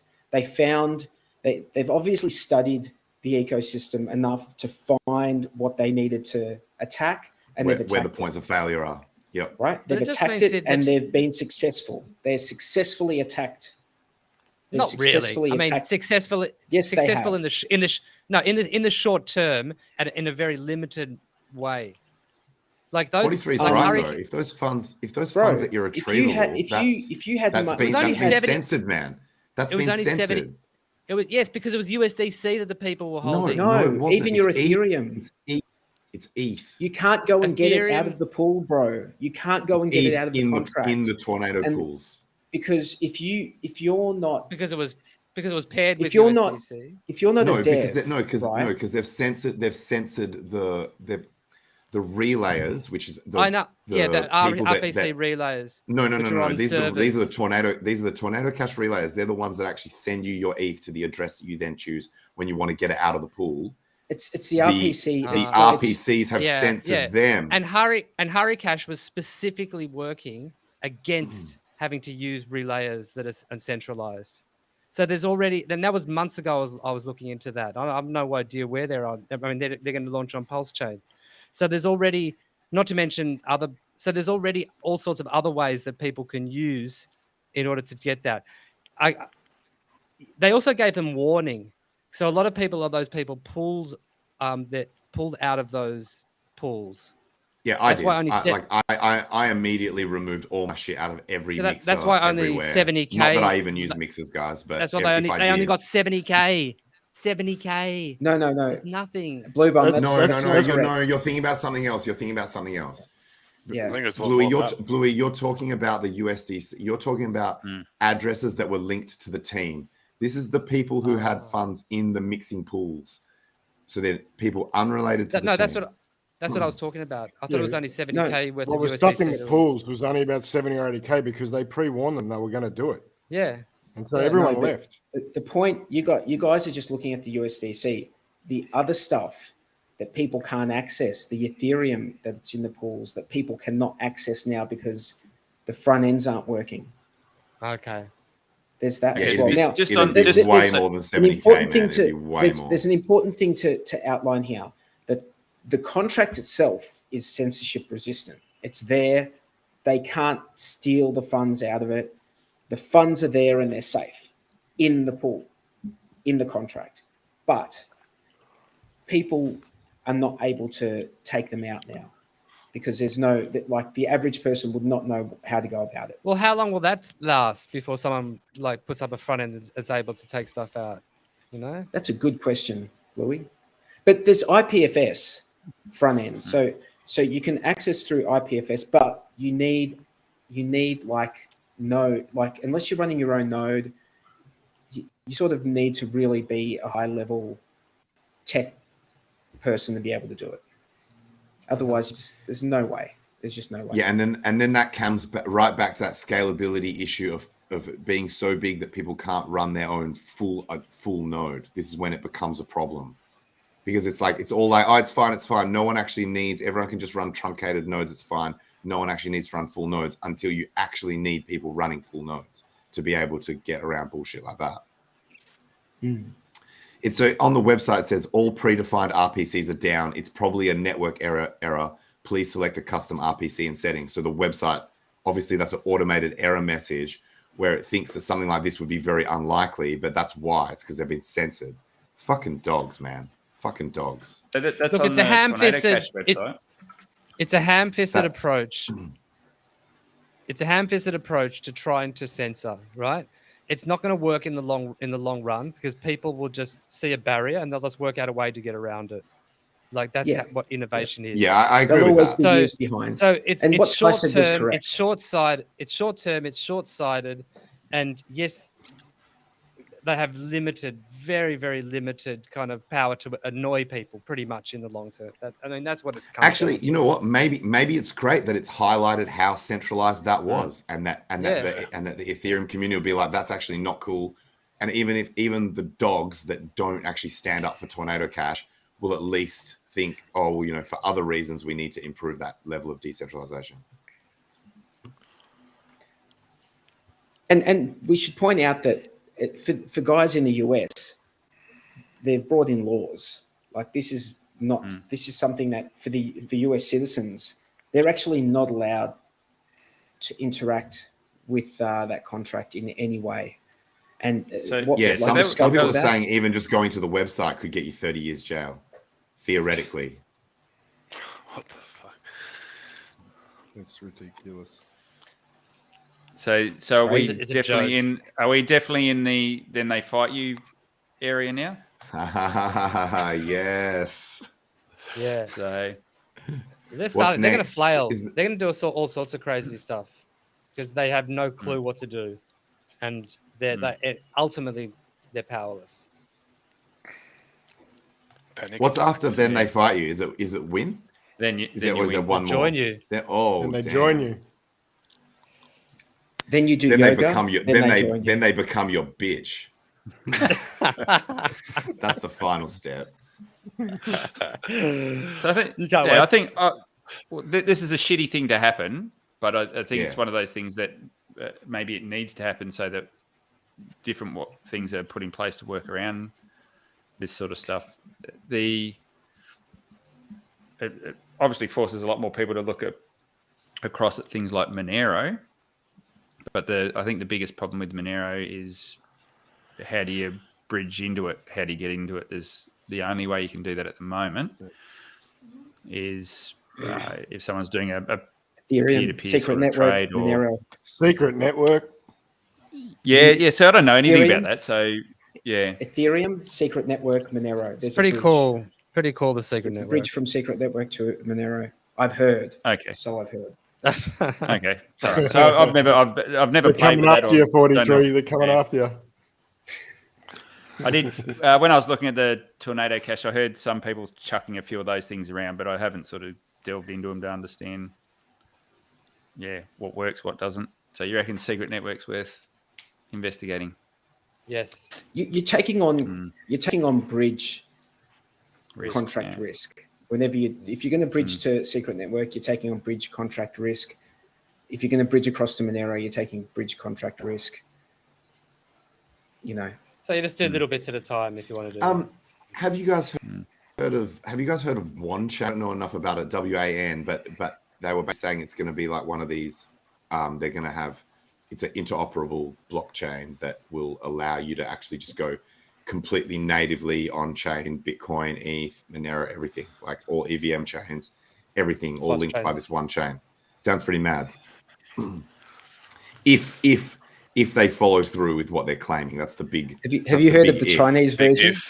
The Chinese version, it's called Wonton chain. That's called something wrong. Hey, wait, that's a good point. How come China hasn't done China? They're the masters of copying shit, right? They copy everything in terms of tech and luxury products and stuff. How come they don't have the last China copied chain I heard of was Neo back in the day. Neo did which was AntShares. AntShares was like the China Ethereum. I don't hear of no China copy cryptos anymore. Like where they at? This is their gig. Is it's maybe for them. It's like no, we're allowed to copy in that industry. We don't want to do it. We only want to be copying.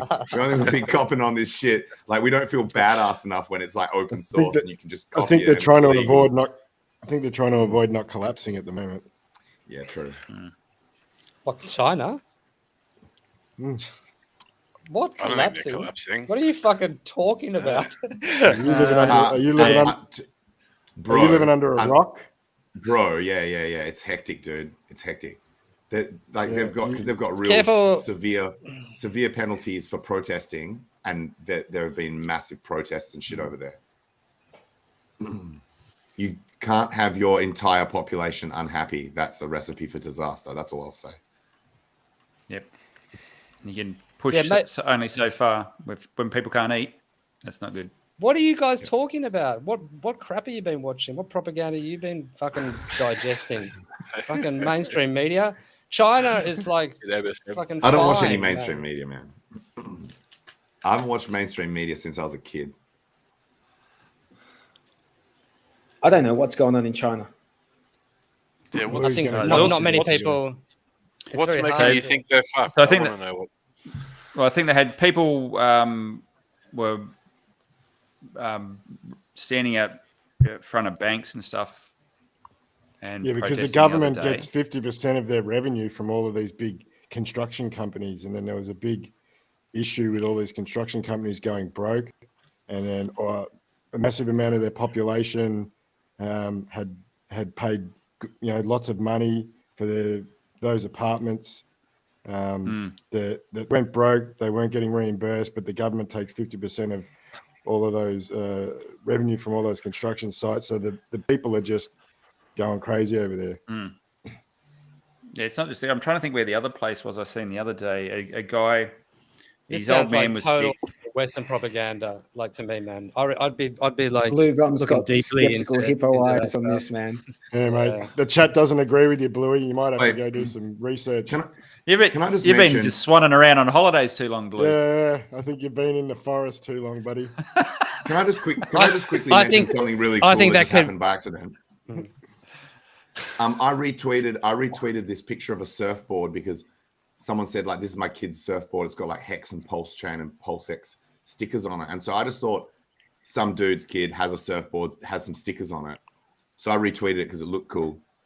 Turns out the dude's tweet is an actual surfboard manufacturer over on the East Coast called Chili Surfboards.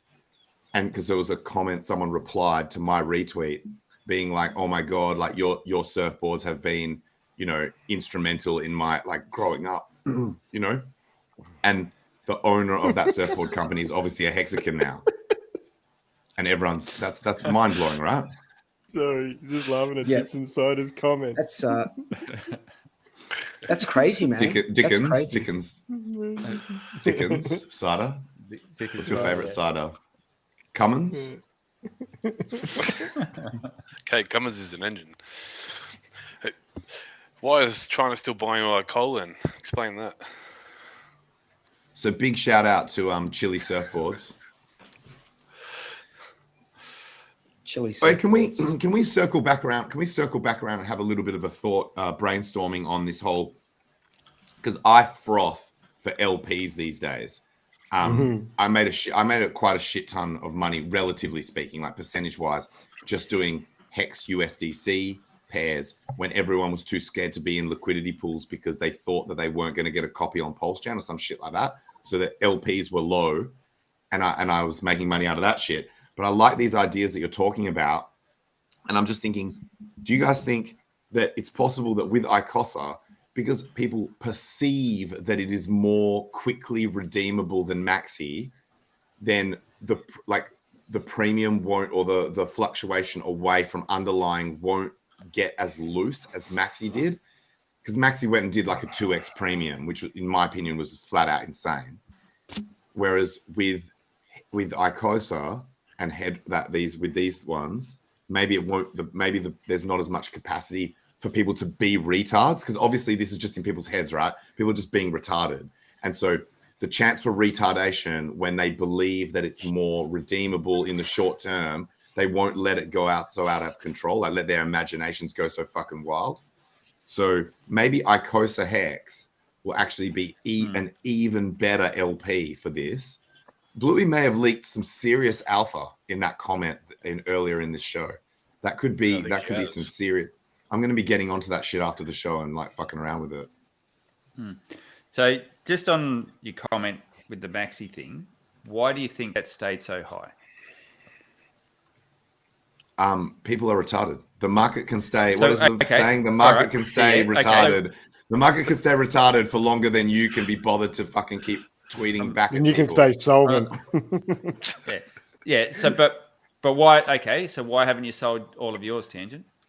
I did. I was completely unloaded at 2.0. As I promised, I kept my word. When it got to 2.0, so you were totally out. I went completely out, and I only rebought that particular amount at 1.75 when it pulled back to 1.75. 1.75 still really high. Yeah, but for me, I sold it too. So like, yeah. So remember, we're not talking full bag, just that portion. So I sold partial bags all the way from 1.5 all the way up to 2, and I only rebought the 2.0 portion that I sold. So that last portion I sold, I bought just that amount back at 1.75. And I'll continue to buy back in as the premium becomes more sane. So say, for example, the one that I sold at 1.5, I might not buy that until it's like under 1.2 or even like, around that kind of amount. So I will have actually I will have increased my stack of HEX and Maxi just by knowing that it can't stay retarded forever. But I had zero Maxi at 2.0. I kept my word. I was completely out by 2.0. And so by buying a 1.75, are you saying that 1.75 is a fair value ratio? No.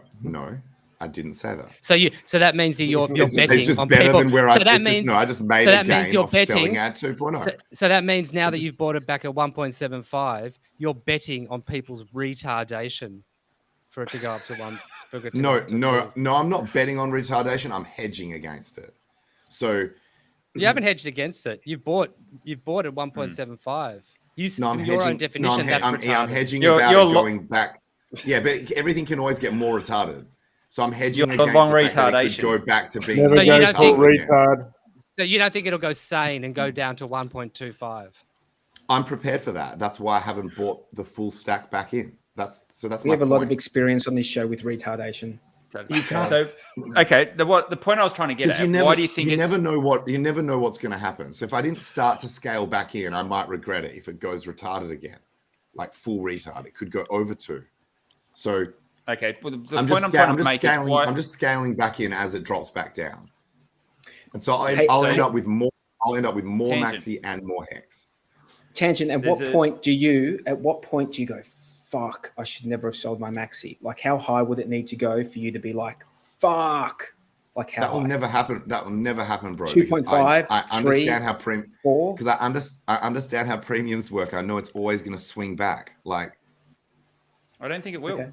That's how I already managed to make gains on that trade with that, what was it, 5th of my bag, or like a 6th of my bag or whatever, is because I knew that it couldn't stay full retard forever. So what happens when people start I know I'm going to be right about this in the long term. Like, I'm so confident I'm going to be right about this in the long term. I know it hasn't come back far. It hasn't come back far enough for me to be able to give people I told you so's, but it's just a matter of time, man. Okay, so what happens when people start redeeming their maxi for team? Yeah, how do you decide what the ratio is then? Oh, I don't. I haven't kept up to date with that. Like, I don't know. So that's what one thing. You think this is going to go down? I think it's probably going to stay where it is and possibly go up. Yeah, I think it's going to go up. And I'll have a 5th or 6th of my bag ready for that to occur. So it's fine. Plus, I've got all the other thing. But if it went to 3, like, I 2x'd my hex already. Yeah, no, I get that. Yeah. On the maxi that I sold at the 2x point, I 2x'd my hex stack. That's already a win. The premium could then go to $1 million, and I'm still in a really amazing. So you sold position. on a double. You sold it on a double. That's a good one, man. That's a good one. That's a good one. I sold on a double where he could have sold on a double. Sold on a double. The point I was trying to make is there is a supply limit on it. So you've got to take that into account. Like, you have to lock something up for 15 years to get the same sort of yield. There's only so many maxi you can buy that are going to give you that sort of yield or that growth. So there's a supply dynamic where if you could infinitely buy something, then I'd agree with you that the premium should come down.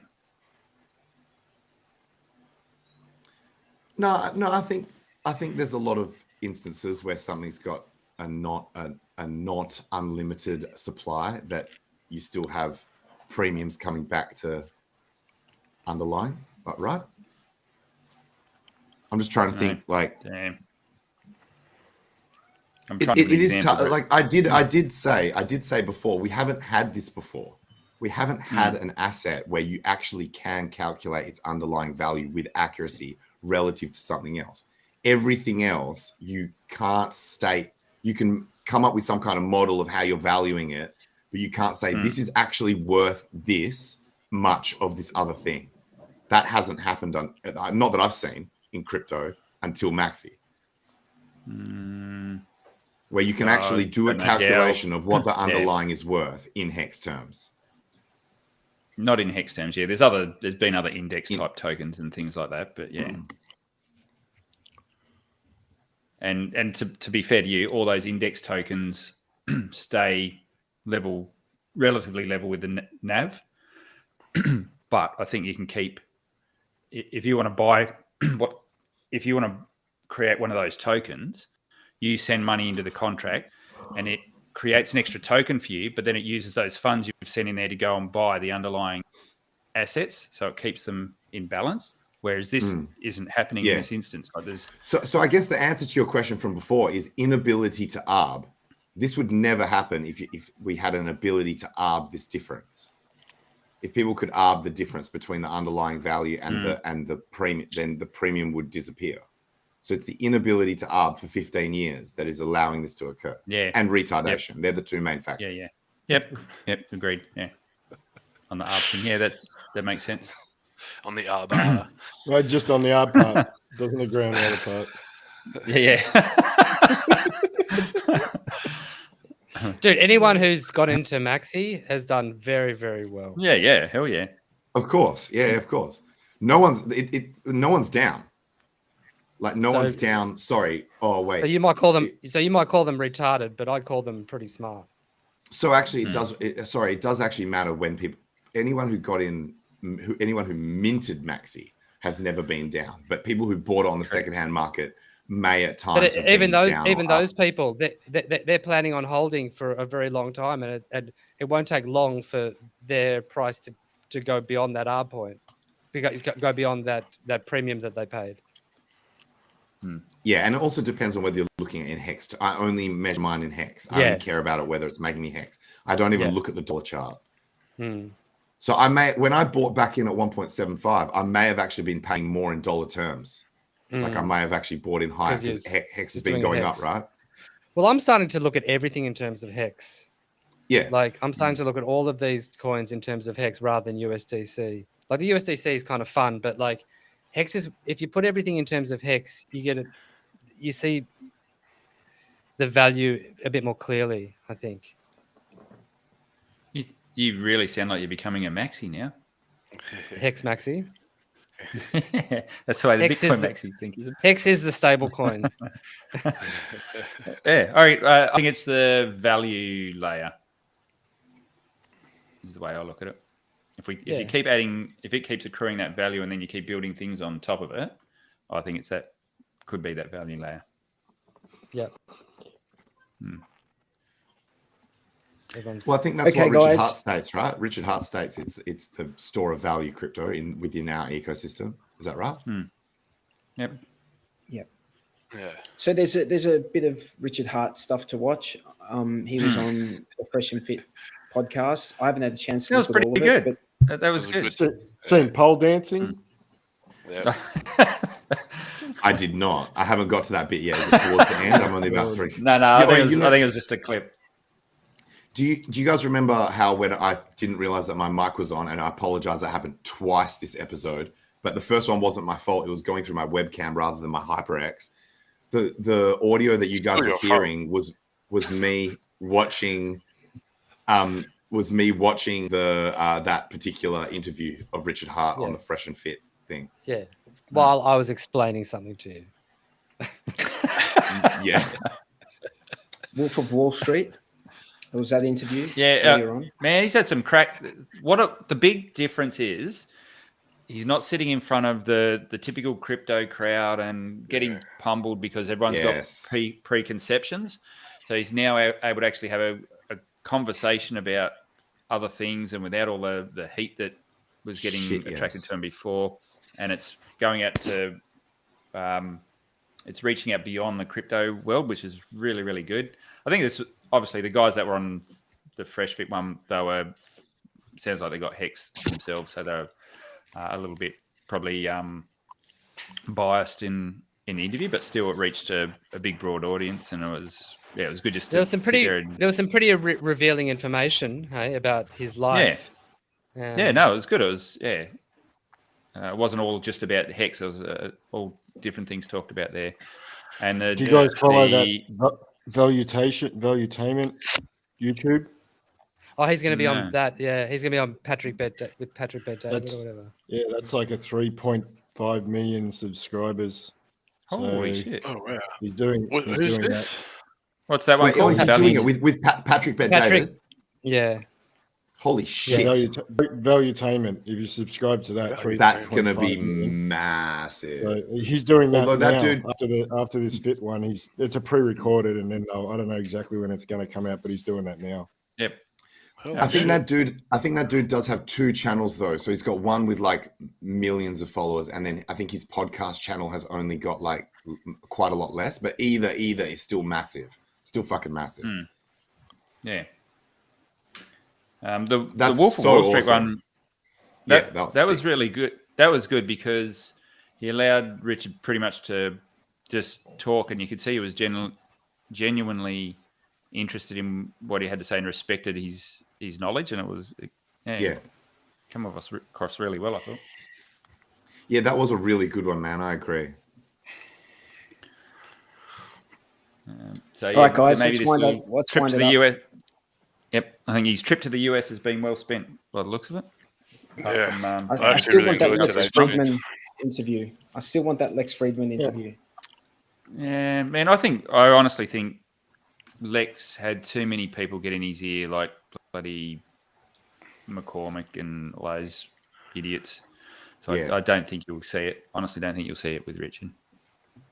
All right, guys, let's do the rounds and any last thing you want to say, Mayo? Me? No. Well, tell us a bit of an update on the Jack Lund situation, maybe. Yeah. Oh, nothing's really changed from last week. Sorry. Where are we at? I suppose we've got to try and shield the shit out of it because we want as many hexagons to be watching as we can. And if you're an Aussie and you can make it, hit me up because we're going to probably have a VIP table available with some seats available for the day, December 21st. We want all the support there for him. What city? Was it Brisbane? It'll be Brisbane again, yeah. And that's for the Diamond Belt? Yeah, this is for the Diamond Belt. So I'm pretty sure what there's sort of no restrictions now for travel. Yeah. What sort of size event are we talking about for this one? Bums on seats sort of thing? When you say size event, actually, that's something that I've got a little update on. This is possibly going to be a deal signed with Fox Sports for this event, maybe. So I'm waiting to hear back about that. Cool. So if that happens, we're all over TV. Nice. He will be on Fox and KO September 3rd. He's taking a boxing fight, so he's not. Yeah, I've seen that one. Yeah, I've seen he was training a bit of boxing there. How's he likely to go on that one, you reckon? He's got the tools? Yeah, I think he's got the tools. So cool.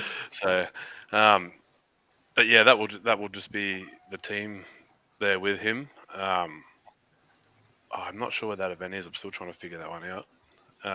Still catching up since I've been back from holiday. But I'm aiming for the big one is the Diamond Belt, obviously, which ties in well with Diamond Hands. And we want to get as many hexagons there as we can. So if you're around, let us know. Brisbane, December 21st. We'll see what we can make happen. Yep. Awesome. Shit, yeah. Shout out to Cabana Crypto in the chat. I was actually on his stream a couple of days ago on his YouTube channel. So if you've got nothing to do after this one or after the Wake Up Hex one, you can go check that out. Jexa? I was actually just going to give a shout out to Mayo. Man, you've done an awesome job with the Jake Lund thing, and you're pushing hard and getting some really good wins in there. We've seen all the ring girls up, and that was awesome value last time you done that. The amount of Hex wasn't even the main sponsor of that event, and you had it plastered everywhere, and it looked like it was the main sponsor of the event. So well done for that, and just for all the hard work I know you're putting in the background there.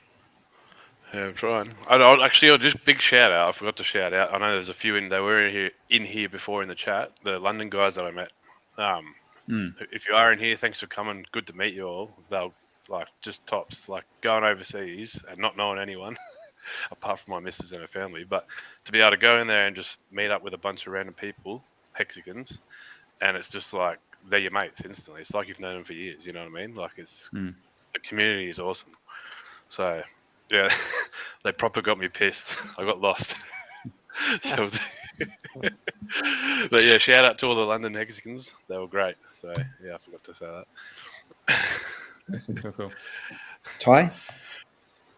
If you're coming to Vegas, come to Pulse Masters, come to Sammy the is. Rect Pep. Yeah, I'm flying with her.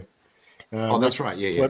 Rec Pleb Pool Party, Power City Party. We've got a lot of cool things happening around actual PulseCon. So if you come in there and can't afford to go to PulseCon, come and hang out. We'll have some ticket giveaways over the next couple of days on Magic Carpet Ride for people that are going to Vegas if they want to win some free tickets. Other than that, yeah, that's probably it at the moment. Cool. Bluey? Yeah, if anyone's interested in Ikosa or Hedron, come into the Telegram chats and try the passes, try reading some docs, ask some questions. Often we're in the chats. I'm in the chats, the voice chat as well, if you want to ask questions. And hopefully we'll have Alex on soon. It couldn't be today. I've also am organising Dipcatcher to come on. I was going to... We might have to do special shows outside at a different time because it's just really too hard for some people to make. Hey, our show is when it is. They show up or they don't show up. You reckon? Yeah. I think we've done special shows in the past before, like when people couldn't make a certain time. We're either worth we'll have a chat about it. We're either worth their time or they're not. They can go without a little bit of sleep, right? Tangent. Some people apparently we're too upside down for them being down under. Damn right. Some people if they can't handle a little bit of missleep, then they shouldn't be in crypto. That's the you can talk. How many streams have you been on at 6 a.m. in the morning? That you didn't stay up the whole night for? Oh, as in ones that but that's because I didn't sleep. So that's my commitment. That's my commitment to not sleeping. That actually meant I didn't make the stream. Okay, there's a logic there. Does that make sense? And he just keeps drinking. I know what you meant. And weed as well. That'll mess me up. By the way, we didn't do Hexagon of the week this week. Oh, the guessing one. Yeah. Lots of plum trees, a sheep to a kangaroo, a clothesline out the back. That's a knife. All I had was me undies on.